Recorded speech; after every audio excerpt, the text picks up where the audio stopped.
The gas station cashier wouldn't look at me when he said it, just kept his eyes on the register, bagging my Red Bull and combos. And then, as he handed me the receipt, "Don't stop for the next 100 miles, no matter what happens." I asked him what he meant, and he shook his head once, real tight, like he'd already said too much. His hand was shaking when he gave me my change. But I'm getting ahead of myself. This was 3 years ago, November 2019. I was 24, driving from my apartment in Denver back to my parents' place outside Omaha for Thanksgiving. I'd left later than I meant to, around 7 at night, because I'd been trying to finish a project for work, and my manager kept slacking me edits until the last possible second. The plan was to drive straight through, maybe 5.5 hours if I didn't hit traffic, get there around midnight.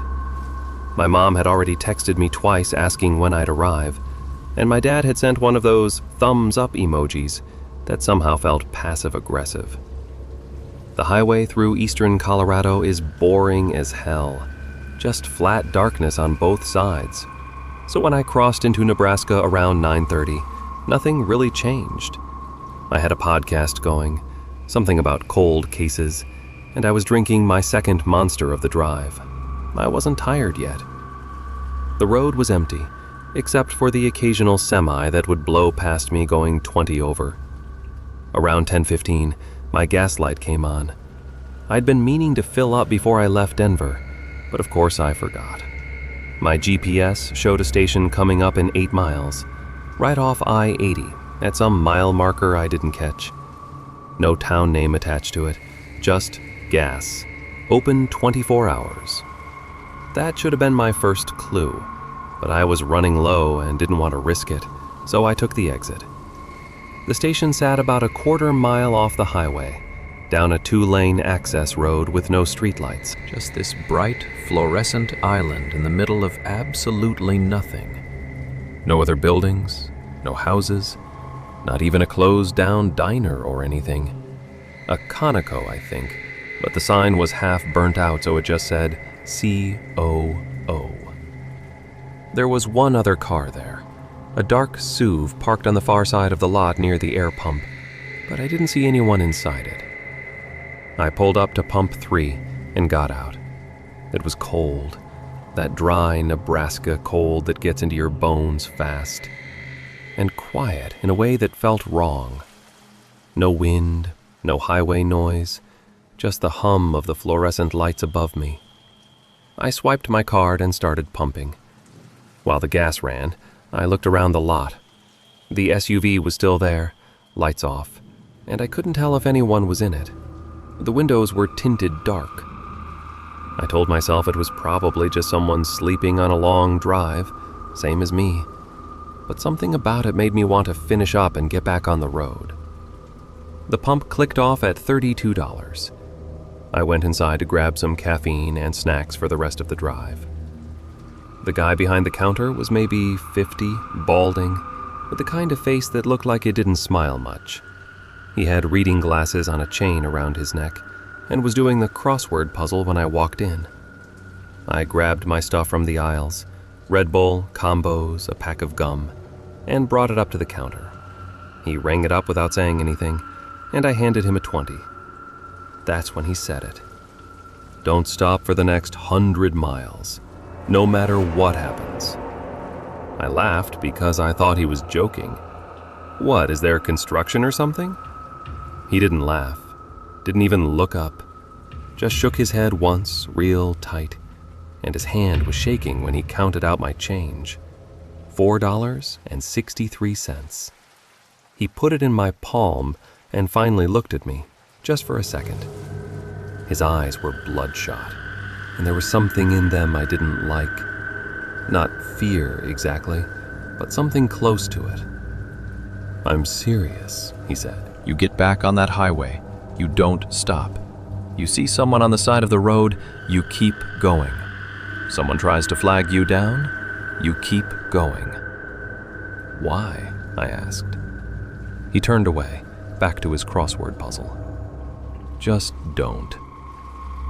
I stood there for another few seconds, waiting for him to explain. but he didn't say anything else. The fluorescent lights above us buzzed. Somewhere in the back of the store, a refrigerator unit kicked on with a rattling hum. I wanted to ask him what the hell he was talking about, but something about the way he'd shut down made me think he wouldn't answer. So I just took my change and my stuff and left. Outside, the SUV was gone. I hadn't heard it start or drive away, but the spot where it had been parked was empty now. I looked around the lot. Nothing. Just my car and the darkness pressing in past the lights. I got in, locked the doors, and sat there for a minute, trying to decide if the cashier was messing with me or if he was just some weirdo. Nebraska has plenty of those. I'd lived in Omaha for 18 years before moving to Denver. I knew. But his hand had been shaking, and he wouldn't look at me. I pulled back onto the access road and merged onto I-80 eastbound. My podcast had ended while I was inside, so I scrolled through my phone at a red light and found a playlist, just some classic rock to keep me awake. The highway was empty. No taillights ahead, no headlights behind. Just me and the broken white lines sliding under my car. I tried to forget about the cashier. Told myself he was probably just lonely and bored and wanted to screw with someone. But I kept checking my mirrors more than I normally would. About 40 miles later, I saw headlights behind me. They came up fast, way faster than I was going, and I moved into the right lane to let them pass. But they didn't pass. They pulled into the right lane behind me and matched my speed. I was doing 75. They stayed maybe 10 car lengths back, just sitting there. I told myself it was nothing, just another driver on a long haul. But something about it felt deliberate. I sped up to 80. They sped up. I slowed down to 70. They slowed down. My hands started to sweat on the wheel. Then they pulled into the left lane and came up beside me. I didn't want to look, but I did.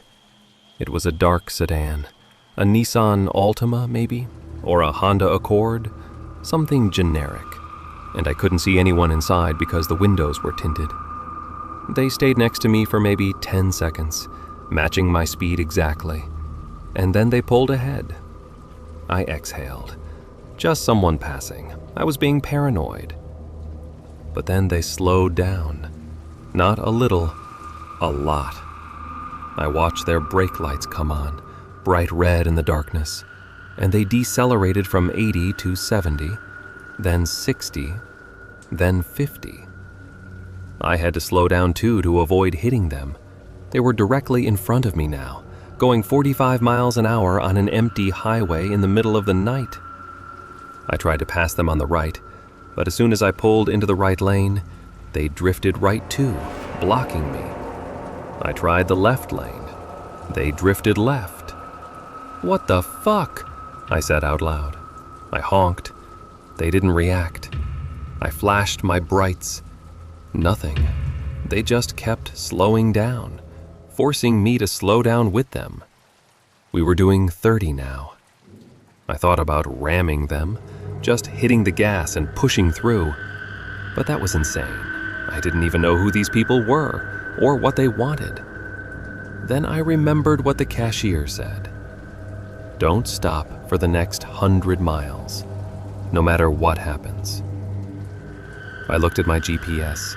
I'd gone 43 miles since the gas station, 57 to go. The car in front of me slowed to 20, then 15. I was crawling now, my hands locked on the wheel, my heart doing something weird and fast in my chest. I kept hoping another car would come up behind me, someone I could flag down. But the road was empty, just me and them. Then they stopped, just full-on stopped in the middle of the left lane, brake lights on, hazards off, sitting there. I stopped too, about 15 feet behind them. For maybe 10 seconds, nothing happened. I couldn't see anyone moving inside the car, Couldn't see anything except the tinted windows reflecting my headlights back at me. Then all 4 doors opened at once. 3 men got out. I couldn't see their faces in the dark, just silhouettes backlit by my headlights. They didn't move toward me. They just stood there, one by each door, staring at my car. Nobody said anything. Nobody gestured. They just stood there. I put my car in reverse and started backing up. The second I did, they got back in their car and started backing up too, matching my speed. I stopped. They stopped. I could feel my pulse in my throat now, could feel my hands going cold. This wasn't road rage. This wasn't some random asshole. This was coordinated. I put the car in drive and swerved into the right lane, flooring it. I got around them and punched the gas, watching my speedometer climb. 80, 90, 95. I kept checking my rear view mirror, expecting to see their headlights coming up fast behind me. But there was nothing, just darkness. I didn't slow down for the next 20 miles. My phone rang. I almost didn't answer it because I was so focused on the road, but I glanced at the screen and saw it was my mom. I hit the answer button on my steering wheel. "Hey, Mom. Jason, where are you?" Her voice sounded tinny through the car speakers. "It's almost 11:30. "I'm in Nebraska," I said. My voice sounded steadier than I felt. "Maybe an hour out." "Are you okay? You sound weird." "I'm fine," I lied. "Just tired." She told me my dad had already gone to bed and that she'd wait up for me, and we talked for maybe 5 more minutes about nothing important. My job, her book club, whether I wanted pumpkin or apple pie. Normal stuff. It helped. By the time I hung up, my heart rate had almost returned to normal. Then I felt it. The car pulling slightly to the right. A soft, thumping sound coming from the front passenger side. I knew that feeling. I'd had a flat tire before, sophomore year of college, on my way to a football game. This was the same thing. "No," I said out loud. "No, no, no." I tried to keep driving, but the pulling got worse and the thumping got louder. I was going to shred the tire if I kept going, and I was still 40 miles from Omaha. I had to stop. I pulled onto the shoulder and put the car in park. For a minute, I just sat there with the engine running, looking in my mirrors. The road behind me was empty. No headlights, no movement. I tried to tell myself I was overreacting, that the flat was just bad luck, just coincidence. But my hands were shaking when I turned off the engine. I got out and walked around to the passenger side. The front tire was completely flat, the rubber sagging against the asphalt. I crouched down to look at it, and that's when I saw the slash. Not a puncture from a nail or a rock, a clean cut, maybe 4 inches long, straight through the sidewall. Someone had cut my tire. I stood up fast and looked around. Nothing, just empty highway and darkness and the sound of my own breathing. I tried to think, when could someone have done this? At the gas station? At my apartment in Denver? But I'd driven 200 miles since Denver, and the tire had been fine until 5 minutes ago. Unless... Headlights in the distance behind me, coming closer. I watched them approach, my whole body locked up, waiting to see if they'd pass. They didn't. They slowed down about 100 yards back, and I recognized the shape of the car in the glow of my taillights. The dark sedan. It stopped in the middle of the road, headlights pointed at me, and then it started rolling backward, slowly, deliberately, like it was rewinding to get a better angle. I could see shapes moving inside now, 3 of them, same as before. And as the car backed up, the interior light came on for just a second. 3 men, all of them staring directly at me. They didn't get out this time. They just sat there, the car in reverse, rolling slowly backward until they were about 50 yards away.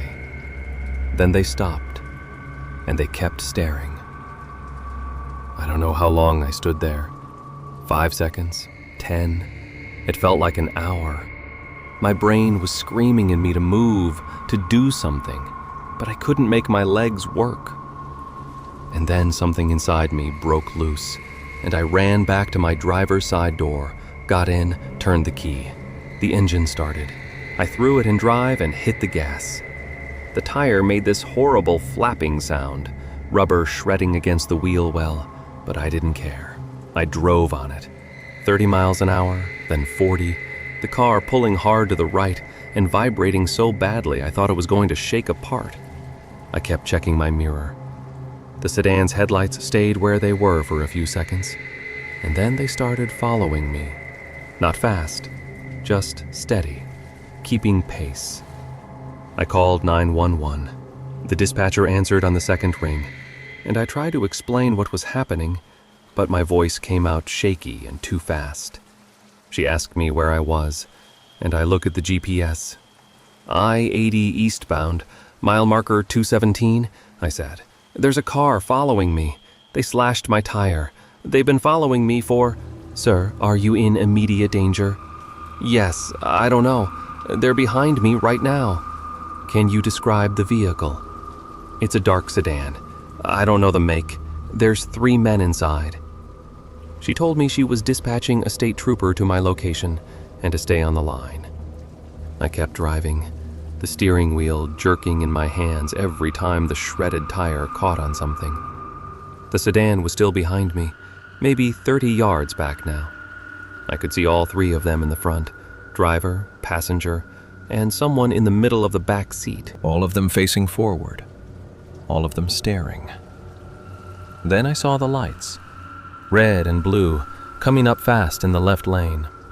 The state trooper blew past me, slowed down, and got behind the sedan. The sedan immediately pulled over to the shoulder and stopped. I kept driving. In my rear-view mirror, I could see the trooper getting out, walking up to the sedan's driver's side window. I didn't stay to watch. I made it to my parents' house on the shredded tire at 12:40 a.m. My mom came out in her bathrobe, took one look at my car, and asked what the hell happened. I told her I hit something on the highway and that a state trooper had helped me. I didn't tell her about the sedan, or the men, or the gas station. I just wanted to be inside. I wanted the door locked. I wanted to stop shaking. The next morning, I went out to get my spare tire from the trunk. I popped it open, and that's when I saw it. A jacket. A men's jacket. Black Carhartt, size large. I didn't own a black Carhartt jacket. I didn't own any jacket that looked like this. I picked it up, and something fell out of the pocket. A piece of paper, folded once. I unfolded it. The handwriting was neat, blocky, written in blue ink. Sleduši raz. I didn't know what it meant. I took a picture of it and ran it through Google Translate. Next time. I called the Nebraska State Patrol that afternoon. They said the trooper had pulled the sedan over around 12:30 a.m., had run the plates and the IDs of all 3 men, and had found nothing. No warrants, no priors, no reason to detain them.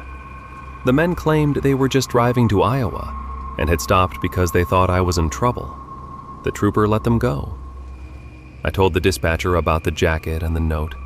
She said she'd file a report and have someone call me back. No one ever did. I still don't know how they got into my trunk. I keep it locked. I always keep it locked. The only time it was open was when I filled up at that gas station, and I was only inside for maybe 3 minutes. But the SUV that had been parked there was gone when I came out, and I didn't see anyone near my car.